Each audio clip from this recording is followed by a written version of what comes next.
आज हम अपना new chapters metals and non metals करने जा रहे हैं। चैप्टर 3 है आपका class 10th। Metals and non metal यानी कि धातु और अधातु के बारे में हम पढ़ेंगे। पहला है आपका फिजिकल प्रॉपर्टीज़ ऑफ मेटल यानी कि आपकी फ़िज़िकल प्रॉपर्टीज़ के बारे में पढ़ेंगे। फिजिकल प्रॉपर्टीज़ में आपका पहला है स्टेट यानी कि उसकी अवस्था कैसी है, वो सॉलिड है, लिक्विड है या फिर गैस है। Metals are solid in state यानी कि जितनी भी आपकी धातु होती हैं सारी आपकी सॉलिड होती है यानी कि ठोस अवस्था में। बट जो मरकरी होता है आपका लिक्विड होता है रूम टेम्परेचर पे। अब इनमें सारों में एक्सेप्शन आएंगे यानी कि कुछ को छोड़ के आपके सारे कैसे होते हैं, अलग प्रॉपर्टी शो करते हैं। सेकंड है आपकी हार्डनेस यानी कि कोई भी सब्सटेंस यानी कि कोई भी धातु कितनी कठोर है। मेटल्स आर जनरली हार्ड यानी कि जितनी भी आपकी धातु होती हैं सारी कठोर होती हैं। एग्जाम्पल हैं आपके, जैसे आयरन ले लिया आपने, कॉपर ले लिया। बट आपके सोडियम, पोटेशियम और लिथियम है वो आपकी सॉफ्ट होती हैं और उनको हम नाइफ़ की मदद से भी काट सकते हैं। नेक्स्ट आपकी आ जाती है लस्ट्रस यानी कि आपके कोई भी सब्सटेंस है कितना शाइनी सरफेस शो करेगा यानी कि चमकीला होगा। मेटल्स हैव शाइनी सरफेस यानी कि जितनी भी आपकी सारी धातु होती हैं वो आपकी चमकीली होती हैं। एग्जाम्पल गोल्ड और सिल्वर, जैसे कि सोना चांदी देखा है आपने, चमकीले होते हैं। मेलिएबिलिटी यानी कि नेक्स्ट प्रॉपर्टी है आपकी malleability. It is property by which metals can be turn into thin sheets यानी कि मेटल्स की ऐसी प्रॉपर्टी है जिससे कि हम मेटल्स को बीट करके यानी कि पीट के उनको थिन शीट्स में यानी कि चादरों में बदल सकते हैं। Gold and silver are most malleable metal यानी कि सोना और चांदी सबसे ज़्यादा मेलेबल मेटल है जिनको हम पीट के पतली शीट्स में कन्वर्ट कर सकते हैं। जैसे कि हम क्या करते हैं, सोने की चीज़ को दे के दूसरी चीज़ बनवाते हैं।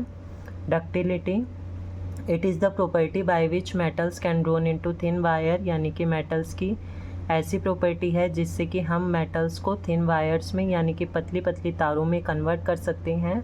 आपके एग्जाम्पल है कॉपर और एल्यूमिनियम। नेक्स्ट आपकी है good conductor of heat and electricity यानी कि बिजली के अच्छे सुचालक है यानी कि मेटल्स के अंदर से आपकी बड़ी जल्दी आपकी इलेक्ट्रिसिटी पास हो जाती है। Metals are good conductor of heat and electricity but lead और मरकरी आपके बैड कंडक्टर्स हैं। ये मेटल्स होते हुए भी आपके क्या हैं, बैड कंडक्टर्स हैं, इनमें से बिजली पास नहीं हो पाती है। Silver and copper are best conductors यानी कि आपके जो भी ये चांदी है और कॉपर है आपके सबसे अच्छे कंडक्टर माने जाते हैं, इनमें से बिजली बहुत जल्दी से पास आउट हो जाती है। नेक्स्ट आपका है हाई मेल्टिंग पॉइंट्स। मेटल है हाई मेल्टिंग पॉइंट यानी कि जितनी भी आपकी धातु होती हैं सबका मेल्टिंग पॉइंट यानी कि मेल्ट होने की क्षमता यानी कि ठोस बनने की क्षमता ज़्यादा है। बट सीजियम और गैलियम का आपका क्या होता है, लो मेल्टिंग पॉइंट होता है। ये मेटल्स हैं बट इनका एक्सेप्शन केस है आपके ये। नेक्स्ट आपकी है एट प्रॉपर्टी हाई डेंसिटी यानी कि मेटल्स की जनरली हाई डेंसिटी होती है। डेंसिटी का फॉर्मूला होता है आपका मास अपॉन वॉल्यूम यानी कि कितना उसका भार है और कितना उसका लंबाई, ऊंचाई और चौड़ाई है। बट आपके सोडियम और पोटेशियम को हम क्या कर सकते हैं, नाइफ की मदद से यानी कि चाकू की मदद से भी काट सकते हैं बिकॉज वो आपके क्या होते हैं, बहुत ज़्यादा सॉफ्ट होते हैं। नेक्स्ट प्रॉपर्टी आपकी आ जाती है सोनोरस। सोनोरस का मतलब होता है जो भी आपके मेटल्स होते हैं सारे कुछ ना कुछ साउंड प्रोड्यूस करते हैं यानी कि जब मेटल्स किसी भी दूसरी ऑब्जेक्ट से टकराएगा तो वो उसमें क्या होगी, साउंड प्रोड्यूस होगी, उसको ही आप सोनोरस कहेंगे। 10th प्रॉपर्टी आ जाती है आपके ऑक्साइड्स यानी कि जितने भी सारे मेटल के ऑक्साइड हैं उनका नेचर कैसा होगा, आपका बेसिक नेचर होगा। नेक्स्ट प्रॉपर्टीज़ आ जाती हैं आपकी नॉन मेटल्स की। Physical properties of non metals आपकी पहली है आपकी स्टेट यानी कि अवस्था कैसी है। Non metals exist in solid and gaseous state except bromine यानी कि जितने भी आपके सारे नॉन मेटल्स होते हैं वो सॉलिड और गैस यानी कि ठोस और तरल ठोस और गैसियस फॉर्म में होते हैं। बट आपका ब्रोमीन क्या होता है, लिक्विड फॉर्म में होता है नॉन मेटल होते हुए भी। हार्डनेस यानी कि कोई भी सब्सटेंस कितना कठोर है। Non metals are generally soft यानी कि जितने भी आपकी अधातु होती हैं सारी सॉफ्ट होती हैं यानी कि अब वो हार्ड नहीं होती है। बट डायमंड को छोड़ के, डायमंड आपका हार्ड सब्सटेंस है नॉन मेटल होते हुए भी। नेक्स्ट क्या आ जाती है लस्ट्रस यानी कि कोई भी सब्सटेंस कितना शाइनी सरफेस है। बट नॉन मेटल्स आपके कोई भी शाइनी सरफेस नहीं शो करते, ये आपके डल होते हैं एक्सेप्ट आयोडीन। आयोडीन क्या करता है, लस्टर शो करता है आपका। नेक्स्ट है आपकी मेलिएबिलिटी। मेलिएबिलिटी यानी कि non metals are non malleable यानी कि जितने भी आपके सारे मेलिएबिलिटी नॉन मेटल्स आपके शो नहीं करते हैं यानी कि थिन शीट्स में आप इनको कन्वर्ट नहीं कर सकते हैं। नेक्स्ट है आपकी ductility. Non metals are non ductile, यानी कि जितने भी आपके नॉन मेटल्स हैं आप उनको थिन वायर्स में भी कन्वर्ट नहीं कर सकते हैं। 6th प्रॉपर्टी आ जाती है आपकी पुअर कंडक्टर, यानी कि जितने भी आपके सारे नॉन मेटल्स होते हैं उनमें से आप इलेक्ट्रिसिटी को कंडक्ट नहीं करवा सकते, यानी कि इलेक्ट्रिसिटी पास नहीं हो पाती है। बट ग्रेफाइट आपका गुड कंडक्टर है, नॉन मेटल होते हुए भी उसमें से इलेक्ट्रिसिटी पास हो जाती है। 7th प्रॉपर्टी है आपकी density. Non metals have low density, यानी कि जितने भी आपकी अधातु हैं सबकी डेंसिटी क्या होती है, लो होती है। Low melting point, non metals have low melting point, यानी कि जितने भी आपके अधातु हैं सबका मेल्टिंग पॉइंट कम होता है, यानी कि मेल्ट होने की क्षमता आपकी कम होती है। मेल्टिंग आपका होता है सॉलिड से लिक्विड फॉर्म में कन्वर्ट होना। सोनोरस, यानी कि आपके क्या होंगे नॉन मेटल्स, नॉन सोनोरस होंगे, यानी कि कोई भी साउंड प्रोड्यूस नहीं करेंगे जब नॉन मेटल्स किसी वस्तु के साथ टकराएंगे। नेक्स्ट आपके आ जाते हैं ऑक्साइड्स। नॉन मेटल्स आपके एसिडिक नेचर के होते हैं सारे नॉन मेटल्स। नेक्स्ट आपकी आ जाती है केमिकल प्रॉपर्टीज़ ऑफ मेटल। पहली प्रॉपर्टी आपकी reaction of metal with air, यानी कि जब हम धातु को एयर की प्रेजेंस में रिएक्शन करवाएंगे तो एयर की प्रेजेंस में रिएक्शन करवाना है, यानी कि ऑक्सीजन के साथ reaction. All metals combine with oxygen to form metal oxide, यानी कि जितने भी आपके सारे मेटल्स है ऑक्सीजन के साथ रिएक्शन करके क्या बनाएंगे, आपका मेटल ऑक्साइड बनाएंगे। जैसे आपका एग्जांपल है कॉपर प्लस में ऑक्सीजन क्या बना रहा है, आपका कॉपर ऑक्साइड बना रहा है। और आपने मेटल ले लिया, एल्यूमिनियम मेटल ले लिया, प्लस में ऑक्सीजन के साथ रिएक्शन करवाई तो क्या बन गया, आपका एल्यूमिनियम ऑक्साइड बन गया यहाँ से। नेक्स्ट आपके जो डिफरेंट मेटल्स हैं show different reactivity toward oxygen, यानी कि जितनी भी आपकी धातु हैं सारे अलग अलग रिएक्शन शो करते हैं ऑक्सीजन के साथ। Sodium and potassium react so vigorously that they catch fire if kept in open place, यानी कि सोडियम और पोटेशियम इतनी जल्दी रिएक्शन करते हैं कि वो आग पकड़ लेते हैं जब आप उसको खुले स्थान पर रख देते हैं। So they are kept immersed in kerosene oil, तो वो आपके क्या कर रहे जाते हैं, मिट्टी के तेल में डालकर इसलिए रखा जाता है उनको। Surface of metal like magnesium, aluminium, zinc are covered with a thin layer of oxide which prevent metal for further oxidation, यानी कि जितने भी आपके मैग्नीशियम, एल्यूमिनियम और जिंक हैं उनको कवर्ड करके रखते हैं हम ऑक्साइड्स की मदद से ताकि वो आगे ऑक्सीडेशन ना कर पाए दूसरे मेटल्स के साथ। Fe does not burn on heating but iron filings burn vigorously, यानी कि जो आपका लोहा है, आयरन है, वो रिएक्शन नहीं करता है, यानी कि बर्न जलता नहीं है जब आप उसको हीट करते हैं, बट आयरन फिलिंग्स क्या करती हैं, जल्दी से रिएक्शन कर जाती हैं और हीट हो जाती हैं। Cu डज़ नॉट बर्न, यानी कि कोयला कॉपर आपका नहीं जलता है, कॉपर रिएक्शन नहीं करता है, बट उसके ऊपर एक लेयर बन जाती है कॉपर ऑक्साइड की। Silver and gold do not react with oxygen even at high temperature, यानी कि जो आपके सोना और चांदी है वो ऑक्सीजन के साथ नहीं रिएक्शन करते हैं, अगर आप ज़्यादा टेम्परेचर बढ़ा देंगे तब भी वो आपके रिएक्शन शो नहीं करेंगे। नेक्स्ट रिएक्शन आ जाती है reaction of metal with water, यानी कि अब धातु को हमें पानी के साथ रिएक्शन करवाना है। मेटल प्लस में वाटर आपका क्या बनाएगा, मेटल ऑक्साइड प्लस में हाइड्रोजन, और मेटल ऑक्साइड प्लस में वाटर, यानी कि आपका सिंपल है रिएक्शन, और जब आप मेटल के वाटर के साथ करवाएंगे तो आपका क्या बनेगा, मेटल हाइड्रोक्साइड बनेगा। जैसे कि आप देख सकते हैं सोडियम हमने कोई भी मेटल लिया प्लस में वाटर के साथ आप रिएक्शन करा रहे हैं तो क्या बन रहा है आपका, सोडियम हाइड्रोक्साइड प्लस में हाइड्रोजन गैस आपकी बाहर निकल रही है, प्लस में हीट एनर्जी भी, यानी कि ज़्यादा मात्रा में हीट भी निकलेगी बाहर। आपने क्या लिया, कैल्शियम लिया, प्लस में वाटर के साथ रिएक्शन करवाई तो आपका क्या बन गया, कैल्शियम हाइड्रोक्साइड प्लस में हाइड्रोजन गैस आपकी बाहर निकल गई। आपने पोटेशियम लिया, पोटेशियम प्लस में वाटर के साथ रिएक्शन करवाई तो क्या बना आपका, पोटेशियम हाइड्रोक्साइड प्लस में हाइड्रोजन गैस आपके बाहर निकल गई। नेक्स्ट आपके आ जाते हैं एम्फोटेरिक ऑक्साइड। एम्फोटेरिक ऑक्साइड आपके वो होते हैं metal oxide which react with both acid as well as base to produce salt and water are called amphoteric oxide, यानी कि ऐसे मेटल के ऑक्साइड जो एसिड्स के साथ भी रिएक्शन करेंगे और बेस के साथ भी रिएक्शन करेंगे और क्या बनाएंगे, आपका साल्ट बनाएंगे और वाटर बनाएंगे, उनको आप क्या कहते हैं, amphoteric oxide. Very important reaction. Example है आपका, एग्जाम्पल दिया गया है, एग्जाम्पल हैं आपके एल्यूमिनियम ऑक्साइड प्लस में हाइड्रोक्लोरिक एसिड से आपने क्या बना, एल्यूमिनियम क्लोराइड प्लस में वाटर बन गया आपका, यानी कि अब आपने क्या लिया था, ये एसिड लिया था, अब आप बेस के साथ करवाएंगे एल्यूमिनियम ऑक्साइड प्लस में सोडियम हाइड्रोक्साइड, क्या बन गया आपका, सोडियम एल्यूमिनेट प्लस में वाटर आपका बाहर निकल गया। यहाँ पे भी आपके जो डिफरेंट मेटल्स हैं रिएक्ट करेंगे डिफरेंट फॉर्म ऑफ वाटर, यानी कि कुछ ठंडे पानी के साथ करेंगे, कुछ गर्म पानी के और कुछ आपके स्टीम के साथ। जैसे आपका दिया गया है sodium potassium and calcium react with cold water, यानी कि सोडियम पोटेशियम और कैल्शियम है आपके केवल ठंडे पानी के साथ ही रिएक्शन करेंगे।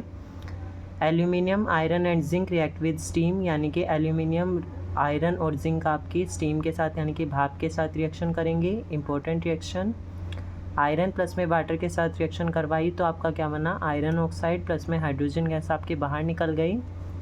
Mg react with hot water, यानी कि मैग्नीशियम आपका केवल हॉट वाटर के साथ गर्म पानी के साथ ही रिएक्शन करेगा।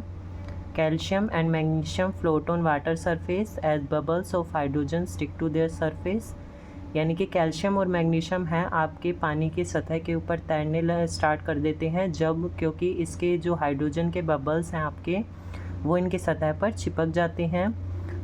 आपका है नेक्स्ट AU AG CU, यानी सिल्वर कॉपर और आपका ये क्या है सिल्वर कॉपर और गोल्ड हैं आपके, और लीड हैं पानी के साथ रिएक्शन ही नहीं शो करते हैं। नेक्स्ट थर्ड रिएक्शन आ जाती है आपकी reaction of metals with acid, यानी कि मेटल्स को आपको एसिड्स के साथ रिएक्शन करवाना है। मेटल्स प्लस में डाइल्यूट एसिड से क्या देगा आपका, साल्ट प्लस में हाइड्रोजन गैस। यहाँ पे आप कंसनट्रेटेड के साथ नहीं करवाते हैं क्योंकि कंसनट्रेटेड क्या करते हैं, वाइग्रेसली रिएक्ट करते हैं यानी कि जल्दी से। बट डाइल्यूट में क्या होता है आपका, जैसा पहले बताया गया था, एसिड की मात्रा कम पानी की मात्रा ज़्यादा। जैसे आप देख सकते हैं आयरन हमने कोई मेटल लिया प्लस में हाइड्रोक्लोरिक एसिड के साथ रिएक्शन कराई तो आपका क्या बन गया, साल्ट बन गया आयरन क्लोराइड, प्लस में हाइड्रोजन गैस आपके बाहर निकल गई। सेकंड जैसे दिया गया है एल्यूमिनियम प्लस में हाइड्रोक्लोरिक एसिड के साथ रिएक्शन करवाई तो क्या बना आपका, एल्यूमिनियम क्लोराइड प्लस में हाइड्रोजन गैस आपकी बाहर निकल गई। फोर्थ रिएक्शन है आपकी reaction of metals with solution of other metals salt, यानी कि रिएक्शन करवानी है हमें मेटल्स की दूसरे सॉल्यूशन के मेटल्स के साथ, यानी कि उनके साल्ट के साथ। हमने कोई मेटल A लिया प्लस में साल्ट सॉल्यूशन ले लिया मेटल B का, प्लस में साल्ट सॉल्यूशन ऑफ A बनेगा आपका, प्लस मेटल B आपका बाहर निकलेगा। जैसे हमने मेटल A कोई भी आयरन ले लिया प्लस में साल्ट सॉल्यूशन ले लिया, हमने किसी भी B मेटल का कॉपर सल्फेट का हमने सॉल्यूशन ले लिया, तो अब क्या कह रहा है, साल्ट सॉल्यूशन ऑफ A यानी कि पहले वाले का सॉल्यूशन बनेगा, यानी कि आयरन सल्फेट का सॉल्यूशन बन गया, प्लस में मेटल B आपका कॉपर बाहर निकल गया। नेक्स्ट आपकी आ जाती है reactivity series, very very important. It is a list of metals arrange in the order of their decreasing activities, यानी कि इन मेटल्स की धातुओं की ऐसी लिस्ट है जिसमें उन्हें घटते क्रम के अनुसार उनकी रिएक्टिविटीज़ के आधार पर अरेंज किया जाता है। जैसे अभी आपका दिया गया है potassium, sodium, calcium, magnesium, aluminium, यानी कि इनकी जो आपका पोटेशियम है वो मोस्ट रिएक्टिव है, रिएक्टिविटी क्या कर रही है, डिक्रीज़ होती आ रही है यानी कि घटती आ रही है। नीचे वाले आपके क्या हैं, लीस्ट रिएक्टिव है, यानी कि गोल्ड सबसे लीस्ट रिएक्टिव है और सबसे मोस्ट रिएक्टिव आपका पोटेशियम है। जैसे आपका लिखा गया है reactivity decrease from top to bottom, यानी कि रिएक्टिविटी ऊपर वाले ज़्यादा रिएक्टिव और नीचे आते आते क्या हो जाते हैं, लेस रिएक्टिव तक आ जाते हैं। इसको रिमेंबर करने की आपकी ट्रिक भी है, कैटरीना ने कार मांगी आल्टो जेन फरारी, फिर भी क्यों मिली सिल्वर ओडी, यानी कि आपको याद करने की ट्रिक है ये। जैसे पोटेशियम आपका कैटरीना से आपका हो गया के यानी पोटेशियम, ने से आपका हो गया सोडियम यानी कि Na, कार से हो गया आपका कैल्शियम, मांगी से आपका Mg हो गया, आल्टो से आपका Al हो गया, जेन से आपका Zn जिंक हो गया, फेरारी से आपका Fe यानी आयरन, फिर से आपका हो गया लीड, B से आपका हो गया H, ये जो भी है आपके, Q से आपका कॉपर हो गया, मिली से आपका Hg, Ag आपका सिल्वर, OD यानी कि आपका Au, ये आपकी रिमेंबर करने की ट्रिक है। नेक्स्ट आपकी आ जाती है reaction of metals with non metals, यानी कि मेटल्स की नॉन मेटल्स के साथ रिएक्शन करवानी है। Reactivity of element is tendency to attain a completely filled valence shell, यानी कि रिएक्टिविटी ऑफ एलिमेंट्स आपकी क्या होती है एक तरीके से कि लास्ट वाले शेल आपका क्या होना चाहिए, 8 इलेक्ट्रॉन्स उसमें, यानी कि स्टेबल होना चाहिए, कम्प्लीटली फिल्ड होना चाहिए। Metal lose electron from their valence shell to form cation, यानी कि मेटल्स अपने इलेक्ट्रॉन को छोड़ देते हैं वैलेंस शेल को कंप्लीट करने के लिए, क्या बनाने के लिए, कटायन बनाने के लिए। बट नॉन मेटल आपके क्या करते हैं, इलेक्ट्रॉन को गेन करते हैं, क्या बनाने के लिए, अनायन बनाने के लिए। The compound formed by transfer of electrons from metals to non metal are called ionic compound और इलेक्ट्रोवैलेंट कंपाउंड, यानी कि ऐसे कंपाउंड जो क्या करते हैं आपके ट्रांसफ़र की मदद से, यानी कि एक जिसके पास क्या होगा ज़्यादा इलेक्ट्रॉन होगा वो कम वाले को क्या करेगा, इलेक्ट्रॉन अपना दे देगा, और उसके मदद से यानी कि वो क्या होगा, जो देने वाला है वो मेटल होगा और जो लेने वाला है वो नॉन मेटल, उसको आप क्या कहेंगे, आयनिक कंपाउंड। यानी कि जो ट्रांसफ़र ऑफ इलेक्ट्रॉन से जो आपका शो का होगा या बनेगा उसको आप क्या कहेंगे, आयनिक कंपाउंड। जैसे आपके बुक में दिए गए हैं NaCl के फॉर्मेशन यानी कि सोडियम क्लोराइड की। जैसे आपका सोडियम है, सोडियम की कॉन्फ़िगरेशन आपके 281, एटॉमिक नंबर 11। अब आप देख सकते हैं लास्ट शेल में आपका 1 है, और क्लोरीन यहाँ से देख सकते हैं आपका 17 एटॉमिक नंबर 287 आपकी कॉन्फ़िगरेशन हो गई। अब आप देख सकते हैं लास्ट शेल में क्लोरीन के 7 इलेक्ट्रॉन्स हैं, सोडियम के आपका 1 है। अब क्या होगा, सोडियम अपना क्या करेगा, एक इलेक्ट्रॉन दे देगा किसको, क्लोरीन को, और क्लोरीन क्या हो जाएगा, कंप्लीट, इसके बैलेंस शेल कंप्लीट हो जाएंगे यानी कि 8 हो जाएंगे, और ये क्या हो जाएगा आपका स्टेबल हो जाएगा। अब यहाँ से देखिए Na है, Na ने क्या करा, अपना एक इलेक्ट्रॉन लूज़ कर दिया, यानी कि जो इलेक्ट्रॉन दे रहा है उसके ऊपर पॉजिटिव चार्ज, यानी कि अब यहाँ से इलेक्ट्रॉन क्या हो गया, लूज़ कर दिया इलेक्ट्रॉन, यानी कि giving electron positive charge, taking electron यानी कि इलेक्ट्रॉन सोडियम ने आपका दिया है तो पॉजिटिव चार्ज आया। अब यहाँ से आपने देखो एक इलेक्ट्रॉन सोडियम ने दे दिया तो क्या बचा, 2 8 बचा, यानी कि सोडियम के ऊपर क्या बना, कटायन बन गया सोडियम, क्योंकि इलेक्ट्रॉन इसने क्या किया है, दिया है। अब यहाँ पे क्लोरीन ने वो क्या करा, एक इलेक्ट्रॉन ले लिया, क्लोरीन प्लस में एक इलेक्ट्रॉन बना तो Cl- बना, यानी कि 2 8 8, पहले 2 8 7 थे, एक इलेक्ट्रॉन सोडियम का ऐड ऑन हो गया तो क्या बन गया 2 8 8, यानी कि स्टेबल हो गया, कम्प्लीटली फिल्ड हो गई, आपका क्या बन गया, क्लोराइड अनायन। अब आप देख सकते हैं यहाँ पे हम क्या बना रहे हैं, फॉर्मेशन करेंगे, सोडियम है आपका प्लस में क्लोरीन। अब यहाँ पे ये आपके क्या करें, हमने डॉट से इनके वैलेंस इलेक्ट्रॉन यानी कि 7 वैलेंस इलेक्ट्रॉन है उनको शो करा, 1 2 3 4 5 6 7। अब सोडियम ने क्या करा, अपना एक इलेक्ट्रॉन क्लोरीन को दिया, यहाँ से सोडियम तो क्या रह गया, यहाँ पे कटायन बन गया, यानी कि एक इलेक्ट्रॉन लूज़ करा और क्लोरीन के पास वो एक इलेक्ट्रॉन चला गया, तो क्लोरीन क्या हो गया, क्लोरीन के कंप्लीट 8 इलेक्ट्रॉन्स देख सकते हो, तो आपका क्या बन गया, NaCl यानी सोडियम क्लोराइड की फॉर्मेशन हो गई। सेम आपके मैग्नीशियम क्लोराइड की भी है, मैग्नीशियम आपका देख सकते हैं, मैग्नीशियम आपका 282 होता है, यानी कि मैग्नीशियम का एटॉमिक नंबर 12, आपकी कॉन्फ़िगरेशन 282 हो गई। अब यहाँ से मैग्नीशियम में भी आपके क्या करेगा, 2 इलेक्ट्रॉन लूज़ करेगा, क्लोराइन के सेम 287 पहले जैसी हो जाएगी, प्लस में इसने क्या करा, 2 इलेक्ट्रॉन लूज़ करे हैं, सेम वही जैसे आपका सोडियम ने किया था। यहाँ से क्लोरीन ने क्या करे, वो 2 इलेक्ट्रॉन्स ले लिए और क्लोराइन आयन बना के 288 हो गया। सेम यहाँ से आपका मैग्नीशियम के 2 इलेक्ट्रॉन्स प्लस में क्लोरीन के आपके 7 शो कर दिए हमने वैलेंस इलेक्ट्रॉन इस क्लोरीन के, क्योंकि क्लोरीन इस बार 2 है आपका, MgCl2 फॉर्मूला है आपका, इसलिए हमने क्लोरीन क्या करा, 2 बार लिया। अब मैग्नीशियम ने एक इलेक्ट्रॉन इस वाले क्लोरीन को दिया, मैग्नीशियम ने एक इस वाले को दिया, आपका मैग्नीशियम तो क्या हो गया 2 पॉजिटिव, क्योंकि इसने क्या करें, अपने इलेक्ट्रॉन्स दिए हैं क्लोरीन को क्या करे, 2 इलेक्ट्रॉन्स दे दिए। अब 2 इलेक्ट्रॉन्स क्लोरीन ने लेके अपना स्टेबल हो गया, और साइड में आपका क्या बन गया, MgCl2 आपका कंप्लीट फार्मूला बन गया। नेक्स्ट आपकी आ जाती है प्रॉपर्टीज़ ऑफ आयनिक कंपाउंड। पहले आपकी physical nature, they are solids and generally brittle, यानी कि ये ठोस होते हैं और जनरली ब्रिटल यानी कि चमकदार होते हैं। Melting and boiling point, very important property. Ionic compound have strong electrostatic force of attraction between the ions.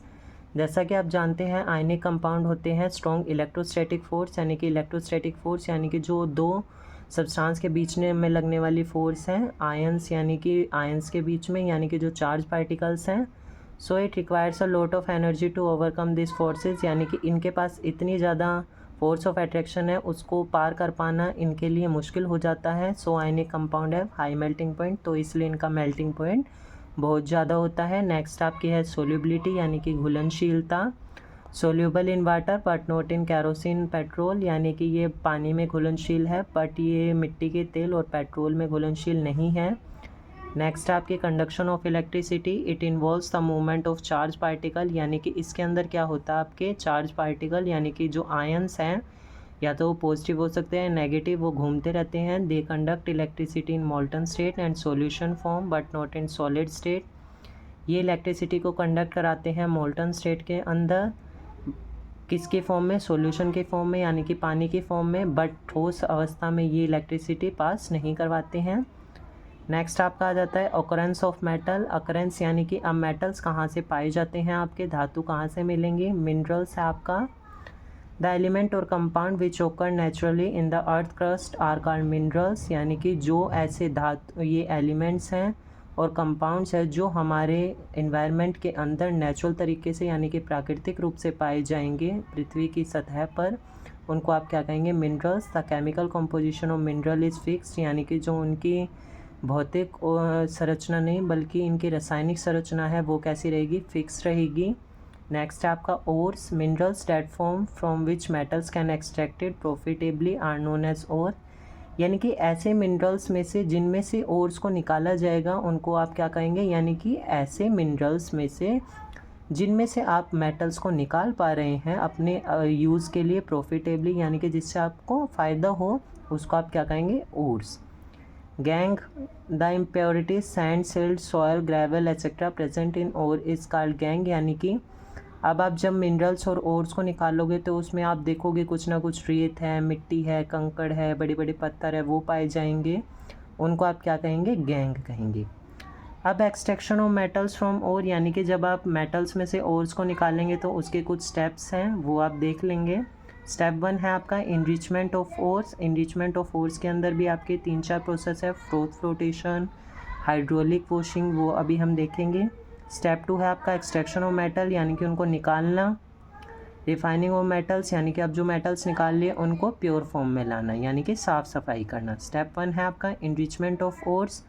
It is the process of removing gang from ores, यानी कि जो भी आपके उसके साथ रेत कंकड़ आया है उसको ओर से अलग करने की प्रक्रिया में this method are used in this process. इसमें कुछ मेथड्स दिए गए।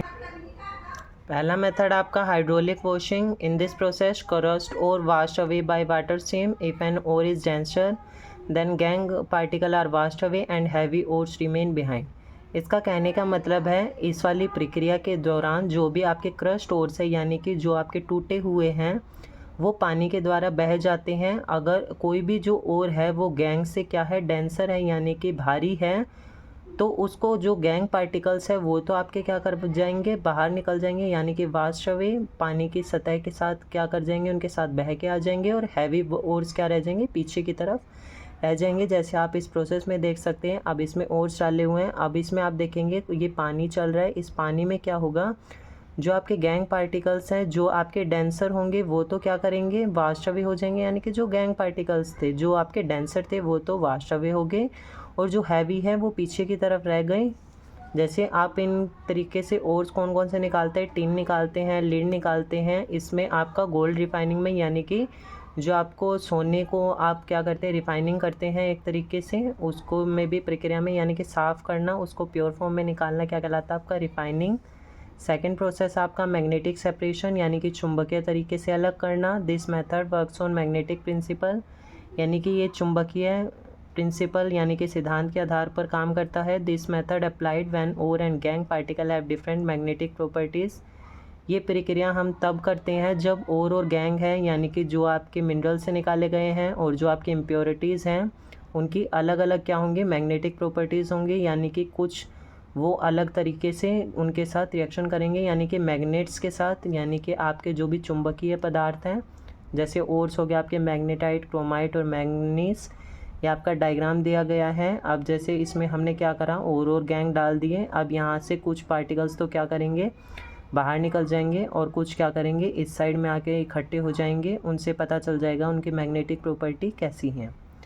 नेक्स्ट प्रोसेस आपका froth flotation. It is a process for separating hydrophobic and hydrophilic particles, यानी कि ऐसी प्रक्रिया है जिससे आप अलग करते हैं हाइड्रोफोबिक और हाइड्रोफिलिक, यानी कि जो आप चैप्टर 4 में आप डिटेल स्टडी करेंगे इसकी। हाइड्रोफोबिक यानी कि जो हार्ड पानी है या फिर सॉफ्ट पानी है, उसको जैसे फोम आपकी देखते हैं झाग वगैरह बनना, वो चीज़ आपका इसमें है। Generally this process use for sulphide ore, यानी कि सल्फाइड ओर को निकालने के लिए हम इस मेथड का यूज़ करते हैं, जैसे जिंक सल्फाइड, कॉपर सल्फाइड। अब आप सेटअप में देख सकते हैं ये ऊपर की तरफ, अब ये नीचे पानी था, अब ये पानी ऊपर क्या कर रहा है, ये फोम है, यहाँ पे आपके फोम्स क्रिएट हो रहे हैं। ये आपका कंप्लीट सेटअप है क्या करने के लिए, हाइड्रोफोबिक यानी कि झाग वाले पार्टिकल्स और बिना झाग वाले पार्टिकल्स को अलग करने के लिए। नेक्स्ट प्रोसेस आपका आ जाता है केमिकल रिफाइनिंग या फिर leaching. In this process ores are soluble and gangue are insoluble. इस वाली प्रक्रिया के दौरान जो ओर्स होते हैं आपके पानी में घुलनशील है, बट जो गैंग है वो आपके अब जैसे कंकड़ वगैरह है वो पानी में घुलनशील नहीं होंगी। Leaching is done in pressure cylindrical vessel are convert in metal salt, यानी कि जो लीचिंग है आपकी कहाँ करी जाती है, जो आपके ज़्यादा प्रेशर से बने, यानी कि जो प्रेशर उनमें जो आपके सिलेंडर होते हैं उनमें हम प्रेशर से भर के वेसल्स लेते हैं, यानी कि ऐसे बर्तन लेते हैं जिनमें हम ज़्यादा प्रेशर होगा। Are convert in metal salt, जो क्या कर देंगे इनको साल्ट्स में कन्वर्ट कर देंगे। जैसे आपका जिंक सल्फाइड है प्लस में ऑक्सीजन प्लस में आपके हाइड्रोजन सल्फेट है, तो किस में कन्वर्ट कर दिया, जिंक सल्फेट प्लस में वाटर प्लस में सल्फ़र, बाहर निकल गया यहाँ से आपका सल्फाइड सॉरी। नेक्स्ट आप क्या आ जाते हैं extracting metals low in the activity series, यानी कि लो इन द एक्टिविटी सीरीज़ का मतलब है अब हम रिएक्टिविटीज़ के आधार पर एक्सट्रैक्शन ऑफ मेटल यानी कि मेटल्स को निकालने की प्रक्रिया पढ़ रहे हैं। अब यानी कि लो वाले में कौन से आएंगे, जो जिंक वाले मेटल्स थे जो हमने रिएक्टिविटी सीरीज़ में देखा था, उन वाले हम क्या करेंगे मेटल्स को बाहर निकाल लेंगे। इसमें आपका मरकरी भी आएगा। These metal are non reactive, यानी कि ऐसे मेटल्स हैं जो आपके रिएक्शन बहुत कम करते हैं। The oxide of these metal can reduce by heating, यानी कि जो इनके मेटल्स के ऑक्साइड हैं हम केवल हीटिंग के द्वारा यानी कि गर्म करके ही इनको निकाल सकते हैं। एग्जाम्पल है यानी कि मरकरी है आपका सिनेबर, यानी कि आपका एक तरीके से मरकरी का सल्फाइड है उसको आप सिनेबर बोल रहे हैं। अब आपका देख सकते हैं यहाँ पे मरकरी का सल्फाइड है, उसके ऑक्सीजन के साथ रिएक्शन करवाई यानी कि हीटिंग दे रहे हैं। हीटिंग के प्रेजेंस में क्या बन गया आपका मरकरी का ऑक्साइड बन गया प्लस में सल्फ़र ऑक्साइड डाइऑक्साइड आपका बाहर निकल गया। अब यहाँ से फर्दर रिएक्शन करेंगे, मरकरी ऑक्साइड है, मर्क्यूरिक ऑक्साइड से क्या बना मरकरी प्लस में आपका ऑक्साइड बाहर निकल गया। सिमिलरली यानी कि कॉपर सल्फाइड को क्या करा, कॉपर सल्फाइड को कैसे निकालेंगे, कॉपर सल्फाइड लिया प्लस में ऑक्सीजन के साथ रिएक्शन करवाई तो कॉपर ऑक्साइड बना प्लस में सल्फ़र डाइऑक्साइड आपका बाहर निकल गया। यहाँ से सेम अगेन रिएक्शन कराएंगे कॉपर ऑक्साइड की प्लस में कॉपर सल्फाइड के साथ, क्या निकला आपका कॉपर प्लस में सल्फ़र डाइऑक्साइड आपका बाहर निकल गया। नेक्स्ट आप क्या जाती है extracting metals in the middle of activity series, यानी कि अब क्या कह रहे हैं मिडल में जो आपके जिंक वगैरह थे वो आपके क्या करेंगे, अब उनको एक्सट्रैक्शन यानी कि उनको निकाल लेंगे हम बाहर कैसे। These metal usually present as sulphide और कार्बोनेट्स, यानी कि जितने भी आपके धातु हैं या तो सल्फाइड्स की फॉर्म में या फिर कार्बोनेट्स की फॉर्म में आपकी रहती हैं। जैसे आपने पढ़ा था H2- और CO3 2- 9th क्लास के अंदर। एक्सट्रैक्शन फॉर मेटल सल्फाइड और इसमें दो प्रोसेस है रोस्टिंग और कैल्सिनेशन, वेरी वेरी इंपॉर्टेंट।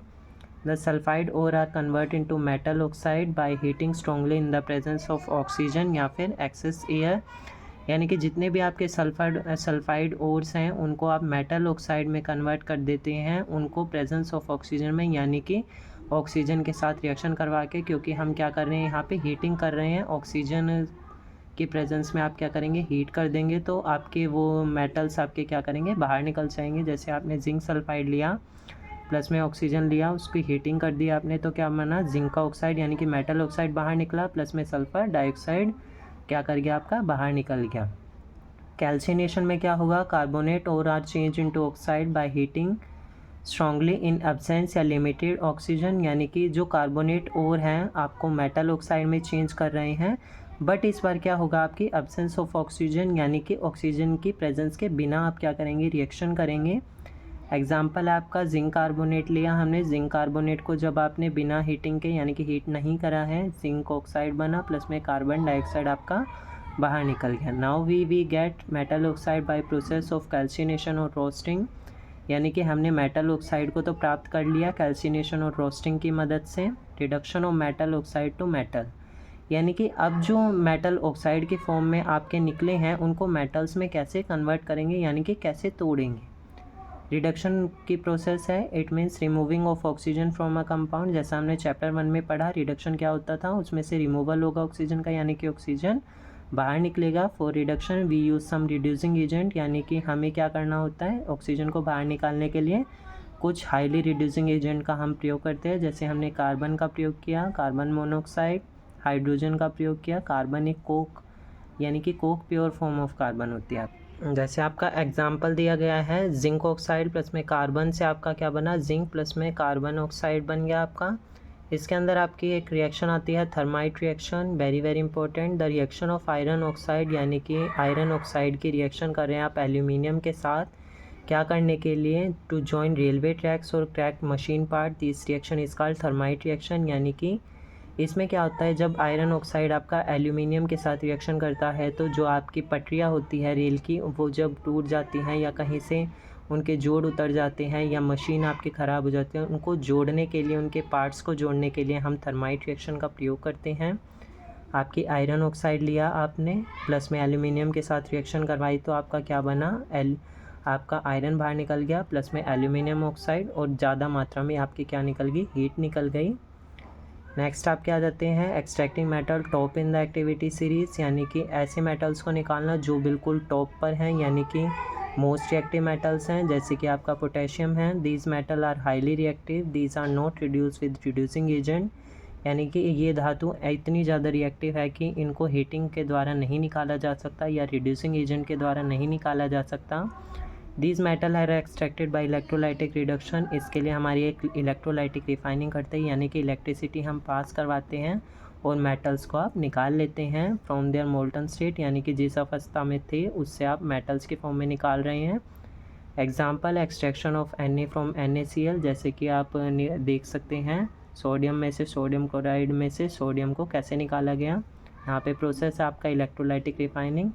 इसमें आपका सेटअप है, यहाँ पे 2 आपने वो लिए हुए हैं, एक पॉजिटिव प्लस में यहाँ पे नेगेटिव आपका कैथोड, पॉजिटिव आपका एनोड। से यहाँ पे आपने क्या लिया है, एसिडिफाइड यानी कि एसिड से भरा कॉपर सल्फेट का सॉल्यूशन लिया है। ये आपका टैंक है, ये इम्प्योरिटीज़ यानी कि जो आपका सैंड और जो कंकड़ वगैरह हैं वो हैं। यहाँ पे हमने बैटरी अटैच की हुई है, की लगाई हुई है, पॉजिटिव नेगेटिव टर्मिनल, इलेक्ट्रॉन्स जाएंगे। क्या होगा हमारा, यहाँ से कॉपर के आयंस है, कॉपर के आयंस क्या करेंगे, यहाँ पे कैथोड पे हैं, जब वो कैथोड पे थे, अब यहाँ पे देख सकते हैं आप एनोड पे। अब सबसे पहले क्या करेंगे, एनोड से चलना स्टार्ट करेंगे कॉपर के आयंस। एनोड क्या करेगा, कॉपर के आयंस को, अब यहाँ पे आप देख सकते हैं 2 इलेक्ट्रॉन्स क्या कर रहे हैं, यहाँ पे लूज़ कर रहे हैं, यानी कि कॉपर के ऊपर पॉजिटिव चार्ज है, यहाँ पर इलेक्ट्रॉन्स 2 लूज़ करें, यानी कि एनोड पे वाले कॉपर ने क्या करे, 2 इलेक्ट्रॉन्स अपने लूज़ कर दिए, और कैथोड वाले कॉपर ने क्या करे, वो 2 इलेक्ट्रॉन्स ले लिए और क्या कर गया, कॉपर बन गया। इस वाले प्रोसेस में आप देख सकते हैं, इन this process impure metal is made of anode and thin strip of pure metal is made of cathode, यानी कि जो आपका एनोड है वो तो आपका इम्प्योर मेटल है और ये वाला क्या है, आपका प्योर मेटल है। और एक मेटल साल्ट का सॉल्यूशन लिया गया इलेक्ट्रोलाइट के तौर पे, यानी कि इलेक्ट्रोलाइट यानी कि जिसमें से इलेक्ट्रिसिटी पास करवाएंगे। On passing the current through electrolyte the pure metal from anode dissolve into electrolyte, यानी कि जब हमने करंट पास करवाया, जो भी आपका जो प्योर मेटल था किस पे, एनोड पे, जो भी थोड़ा बहुत प्योर मेटल था एनोड पे, वो क्या कर गया, इलेक्ट्रोलाइट में, यानी कि यहाँ पर जो भी आपका सॉल्यूशन था उसमें डिसॉल्व हो गया। N equivalent amount of pure metal from electrolyte is deposited at the cathode, यानी कि जो यहाँ पे निकला था आपका वो क्या कर गया, इस वाले कैथोड के ऊपर आपका स्टिक हो गया, यानी कि चिपक गया या जमा हो गया। The soluble impurities goes into solution, यानी कि जो पानी में घुलनशील जो भी आपके मेटल्स थे वो तो क्या कर गए, पानी में घुल गए, बट जो इनसोल्यूबल इम्प्योरिटीज़ आपकी जो पानी में नहीं घुली वो क्या करेगी, एनोड के बॉटम पे, यानी कि ये एनोड मड के रूप में यहाँ पर रह गई, वो आपकी क्या कहलाई, एनोड मड। यहाँ पे रिएक्शन है आपकी, जैसे रिएक्शन दी गई है, कॉपर था, कॉपर क्या कर रहा है, यहाँ पे कॉपर पॉजिटिव आयन बनाया, प्लस में 2 इलेक्ट्रॉन्स ले रहा है यहाँ पे। अब यहाँ से कॉपर ने क्या करा, ये वाले 2 इलेक्ट्रॉन्स यहाँ पे आके क्या करा, जब इसके साथ मिले यहाँ पे तो क्या कर गया, कॉपर अकेला यहाँ से बाहर निकल गया। लास्ट आपका टॉपिक है corrosion. The surface of some metals corroded when they are expose to moist air for a long time, यानी कि कुछ मेटल्स हैं आप उनकी सतह ख़राब हो जाती है, यानी कि जंग खा जाती है जब वो ज़्यादा देर तक मॉइस्चर यानी कि नमी वाले हवा के अंदर संपर्क में रहते हैं उनके, दिस इज़ कॉल्ड कोरूजन। इस प्रक्रिया को आप कोरूजन बोलते हैं। Silver becomes black when expose to air, यानी कि जो आपकी चांदी है काली पड़ जाती है जब ज़्यादा दिनों तक हवा के संपर्क में रहती है, जैसे चांदी की पायल है आपकी काली पड़ जाती हैं। Copper react with moist carbon dioxide and form a green coat of copper carbonate, यानी कि कॉपर रिएक्ट करता है आपके नमी वाले कार्बन डाइऑक्साइड के साथ और उस पर क्या कर देता है, कॉपर कार्बोनेट की एक ग्रीन लेयर को चढ़ा देता है। Iron when expose to moisture acquire a coating of brown substance called rust, यानी कि जब आयरन है वो हवा के संपर्क में यानी कि नमी वाली हवा के संपर्क में रिएक्शन करेगा तो क्या करेगा, उसके ऊपर एक भूरे कलर की लेयर बन जाएगी जिसको आप जंग लगना बोलते हैं, उसको आप रस्ट बोलते हैं। प्रिवेंशन ऑफ कोरूजन, यानी कि अब इस जो जंग लग रहा है आपका, इससे बचाव के तरीके हमारे क्या क्या हैं। The corrosion can prevent by painting, यानी कि हम कोरूजन को कैसे रोक सकते हैं। अब जैसे आपने अलमीरा देखी है, अलमीरा में जंग लग जाता है तो हम क्या कर देते हैं, पेंट कर देते हैं, ग्रीसिंग कर देते हैं या तो ग्रीस लगा देते हैं, ऑयल डालते हैं, यानी कि मशीन के जब पार्ट्स हो जाते हैं ख़राब हो जाते हैं तो आप क्या करते हैं, ऑयल डालते हैं। गैल्वेनाइजेशन करते हैं, यानी कि लेयर चढ़ा देते हैं उसके ऊपर। क्रोम प्लेटिंग, यानी कि लेयर चढ़ाना एक तरीके से। एनोडाइजिंग और मेकिंग एलॉयज़, यानी कि या तो अलॉय बना के। आपकी नेक्स्ट आ जाता है गैल्वेनाइजेशन। गैल्वेनाइजेशन प्रक्रिया क्या है, it is a method of protecting steel and iron from rusting, यानी कि ये एक ऐसी प्रक्रिया है जिसमें हम स्टील को और लोहे की वस्तुओं को जंग खाने से बचाते हैं। By coating them with a thin layer of zinc, यानी कि जो स्टील और आयरन के आपकी चीज़ें हैं, वस्तुएं हैं, उनके ऊपर हम जिंक की लेयर को चढ़ा देते हैं। उस प्रक्रिया को आप क्या कहते हैं, गैल्वेनाइजेशन। एलोए है आपका, alloy is a homogeneous mixture of two और मोर मेटल और metal and a non metal, यानी कि एलोए होमोजीनस यानी कि एक जैसे पार्टिकल होंगे। मिक्सचर है किसका, दो या दो से अधिक मेटल का हो सकता है या फिर नॉन मेटल का हो सकता है। जैसे एग्जांपल हैं आपके, आयरन है, आयरन किसका मिक्सचर है, आयरन प्लस में कार्बन का। स्टील किसका मिक्सचर है, iron plus nickel plus chromium का। ब्रास है आपका कॉपर प्लस जिंक का। ब्रोंज है आपका कॉपर प्लस टिन का। इसके दो फर्दर टाइप भी होते हैं, फेरस और नॉन फेरस एलॉयज़। अब ये वाला चैप्टर आपका यहाँ पर कंप्लीट हो चुका है। I hope you like the video, और इस जो आपको इसके नोट्स चाहिए तो वो आपको हमारे टेलीग्राम चैनल पर मिल जाएंगे। Thank you.